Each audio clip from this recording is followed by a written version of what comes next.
Hello. நாளைக்கு கூட்டிட்டு வாங்க.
ஏன் நீ என் கூட விளையாட மாட்டியா?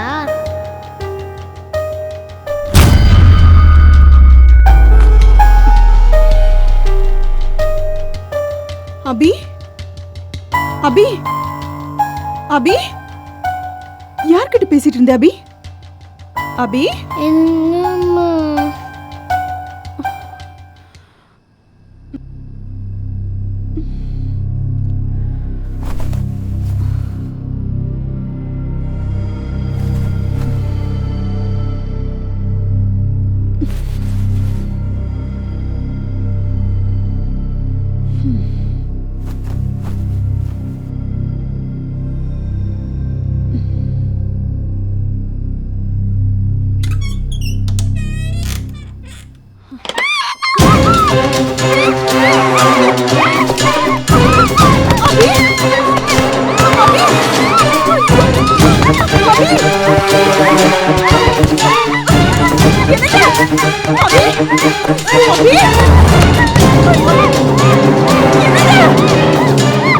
கதவு திறக்க முடியல. வாங்க.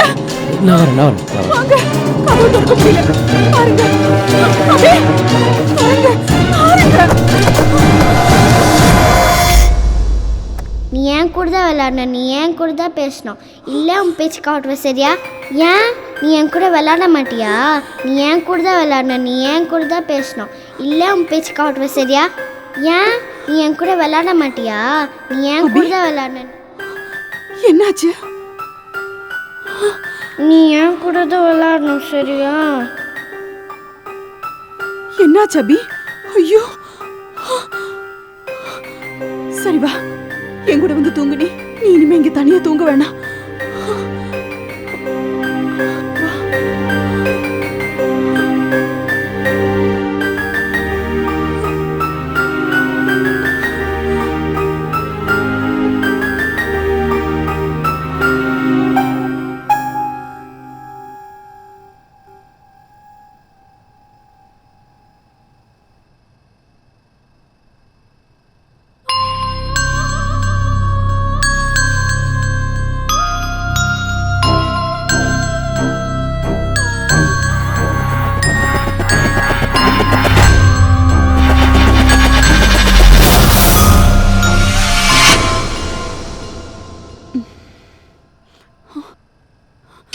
அபி, அபி, என்னங்க? அபியை காணோம் பாருங்க. அபி, அபி. ஐயோ அபி என்னங்க வாங்க வந்து தேடுங்க குழந்தைய. அபி என்ன பண்ற? அபி என்ன பண்ற? மறுபடியும் இங்க வந்து உட்கார்ந்து என்னடி பண்ற? நான் வர மாட்டேன். நான் இங்க தான் இருப்பேன். பாப்பா வேணா நீ வர மாட்டேன். நான் இங்க தான் இருப்பேன். வேணா நான் விட மாட்டேன். நான் இங்க என்னங்க வாங்க கூட்டிட்டு வாங்க. வா நான் பாப்பா வேணா வா. வா, வேண்டாம்.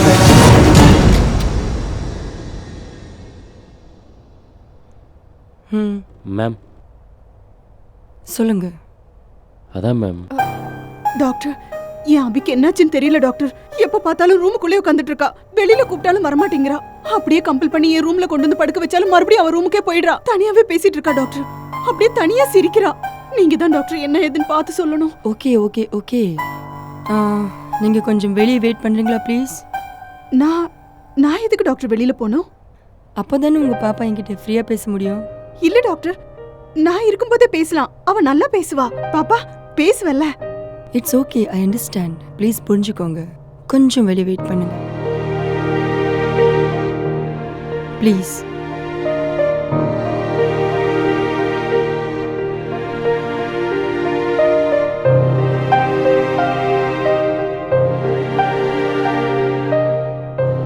பாருங்க டாக்டர், இன்னும் சரியாகலை. குழந்தை இறந்த நாள்லேருந்தே இப்படி தான் டாக்டர் பேசிகிட்டு இருக்கா. குழந்தை இறந்து 3 வருஷம் ஆகுது டாக்டர். அந்த நினப்புலேருந்து நான் மீண்டும் வந்துட்டேன். ஆனால் இவ்வளோ எப்படி சரி செய்யப்போன்னு தெரியல டாக்டர். குழந்தை ரூம்லேருந்து சத்தம் கேட்குதுன்றா. குழந்தை யாரோட பேசிகிட்டு இருக்குன்றா. இப்போ கூட பாருங்க டாக்டர், இவ தான் பொம்மை கிட்ட பேசிகிட்டு இருக்கா. அபி அபி என்னாச்சு அபி? யார்கிட்ட பேசிட்டு இருந்த அபி? அவங்க மென்டலி ரொம்ப பாதிக்கப்பட்டிருக்காங்க. I suggest you one senior psychotherapist. நீங்கள் அவர் போயிட்டு பாருங்கள். அண்ட் தேவைப்பட்டா just give me call. I'll try to help you out. Thank you, doctor. Always welcome. போயிட்டு வாங்க. பாப்பா அபி, ஐயோ அபி என்னங்க? அபிய காணோம். அபிய தேடுங்க. ஐயோ பாப்பா அபி அபி ஐயோ. ஹலோ மேம், திரும்பவும் அதை கண்டினியூ பண்ணுறேன் மேம். எங்க இருக்க? நாளைக்கு கூட்டிட்டு வாங்க. என்னங்க வாங்க. அப்பா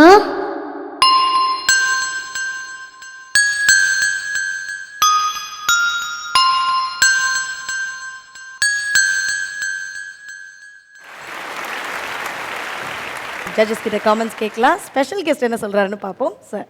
எனக்கு ஐடியாவாக ரொம்ப இன்ட்ரெஸ்டிங்காக இருந்தது. இட் வாஸ் ரொம்ப பிலீவபுளாக இருந்தது. சில விஷயங்கள்லாம் ரொம்ப நல்லா இருந்தது. ஏன்னா நான் ஃபஸ்ட்டு அந்த அப்பா ஒரு மாதிரி டயர்டாக இருந்திருக்கிறார்ல, அதை பார்த்துட்டு ஒரு வேளை ஒரு சரியாக நடிக்கல போலான்னு நினச்சேன். அதுக்கப்புறம் தான் இந்த அம்மா ரெகுலராக பண்ணிகிட்டு இருக்காங்கன்னு ஐ காட் கன்வின்ஸ்ட். எனக்கு அது ரொம்ப பிடிச்சிருந்தது. எனக்கு ஓவராலாக எனக்கு ரொம்ப பிடிச்சிருந்தது. ஆக்சுவலி ஐடியாவாக it was really nice. Thank you. Okay, so judges கிட்ட கேட்டுடலாம். Let's start with Vetrimaaran sir. எனக்கும் ஒர்க் ஆச்சு. ஒரு அம்மா பொண்ணு எல்லாமே ஒர்க் ஆச்சு. அப்புறம் ஒரு சைக்காட்ரிஸ்ட் வரும்போது அதுக்குள்ளே ஓகே இது வந்து ஹாரர்னு சொன்னாங்களே, இது என்ன வந்து ஒரு ஒரு மென்டல் ஹெல்த் சம்மந்தமான ஒரு கதையாக இருக்குமோ அப்படின்னு நினச்சேன். அந்த எண்டு ட்விஸ்ட்டு ஒர்க் ஆச்சு. ஸோ எனக்கு எப்போதுமே ஷார்ட் ஃபிலிம், ஷார்ட் ஸ்டோரிஸ், அந்த end twist is very essential. அது வந்து இதில் கரெக்டாக வந்தது. Everything went well. ஆக்டர்ஸும் நல்லா பெர்ஃபார்ம் பண்ணாங்க. So it worked for me. எல்லா விதத்துலையுமே கரெக்டாக இருந்தது. Thank you. So Cheran sir உங்களுடைய கமெண்ட்ஸ் ப்ளீஸ். ஓவரால் குட், நல்லா இருந்தது. Thank you. நீங்கள் முதல்ல சாம் சொன்னது மாதிரி எனக்கு அந்த டவுட் வந்தது, ஏன் இந்த ஹஸ்பண்டை வந்து ஒரு டம்மியாகவே யூஸ் பண்ணியிருக்காங்க. இவருக்கு என்ன கோபம் வந்து ஹஸ்பண்ட் மேலே அப்படின்னு ஒரு கேள்வி இருந்தது. அது கரெக்டாக அவர் எந்திரிக்கும் போது டயர்டாக எந்திரிக்கிறாரு, தள்ளிக்கிட்டே போகிறாரு பின்னாடி. அப்புறம் போய் ஹாஸ்பிட்டல்லையும் போய் அந்த அம்மா தான் பேசிகிட்டே இருக்கு, இந்த ஒரு வாட்டு கம்முன்னு உட்காந்துருக்காரு. இவர் ஏன் இப்படி ஒரு கேரக்டரை யூஸ் பண்ணாருன்றப்ப கடைசியில் அந்த ட்விஸ்ட் வந்து இவ்வளவு இந்த கேரக்டர் டெவலப் பண்ணதுனால தான் இங்கே வந்து அந்த கடைசி ட்விஸ்ட்டு வந்து ரொம்ப இன்ட்ரெஸ்டிங் ஆச்சு. கண்டிப்பாக. ஸோ அந்த வகையில் நீங்கள் அந்த handling of the character and handling of the screen play வந்து இட்ஸ் அ குட், நல்லா இருந்தது. அது தேங்க்யூ. எனக்கு என்ன பிடிக்க இப்போ ஒரு தவிர்த்துருக்கலாம்னு தோணுச்சுன்னா, இது வந்து நம்ம சைக்காலஜி இப்போ செகண்ட் டைம் பார்க்கும்போது தப்பாக தெரியும், ஃபஸ்ட் டைம் பார்க்கும்போது தெரியாது. செகண்ட் டைம் பார்க்கும்போது நீங்கள் இந்த ஒரு கோரமாக முடியை விரித்து போட்டு ஒரு 2 ஃபிகர் அங்கங்கே காமிக்கிறீங்கல்ல வெளியில், அது வந்து நீங்கள் சொன்ன இந்த ஸ்கிரிப்டுக்கு சம்மந்தப்படலை. இல்லை சார், அது அந்த அம்மாவோட பாயிண்ட் ஆஃப் வியூனா பேய் இருக்குன்னு அவள் பேய் இல்லைன்னு நினைக்கிறா, அவங்க மகன் நம்மளோட இருக்குன்னு நினச்சிட்டு இருக்கா. மகன் நம்மளோட இருக்குன்னு நினைக்கிறோம், மகளை தானே பார்க்கணும். ஃபஸ்ட் டைம் பார்க்கும்போது அது வந்து ஒரு பயமுறுத்துகிற டூலாக பயன்படுத்தியிருக்கலாம். ஆனால் படம் முடிஞ்சவொன்னே யோசிக்கும்போது இது வேறு நேரேஷன். இந்த படம் வந்து ஒரு மகள் இறந்ததில் பாதிக்கப்பட்ட ஒரு தாயோட பிரச்சனை. அவளுக்கு மகளாக தான் தெரியவா, எப்போயும் மகள் பேயா தெரிய மாட்டா. கண்டிப்பாக அதை தவிர்த்திருக்கலாம். இது ரொம்ப வேலிடான பாயிண்ட்டு. இது மாதிரி விஷயங்கள் தான் வந்து நம்ம ரொம்ப அந்த ஒரு விஷயத்தை ஹைட் பண்ணி சீட் பண்ணி பண்ணும்போது நம்ம ரொம்ப கவனிக்க வேண்டிய விஷயம் இதுதான். செகண்ட் டைம் பார்க்குறவனுக்கு இது என்னவா இருக்கும், அதுதான் ரொம்ப முக்கியமானது. சார் சொன்ன அந்த பாயிண்ட் ரொம்ப வேலிடான பாயிண்ட். கண்டிப்பாக நானுமே வந்து அதை ஓவர் லுக் பண்ணது தான் அது. But definitely it's a very very valid point. Okay sir, thank you sir.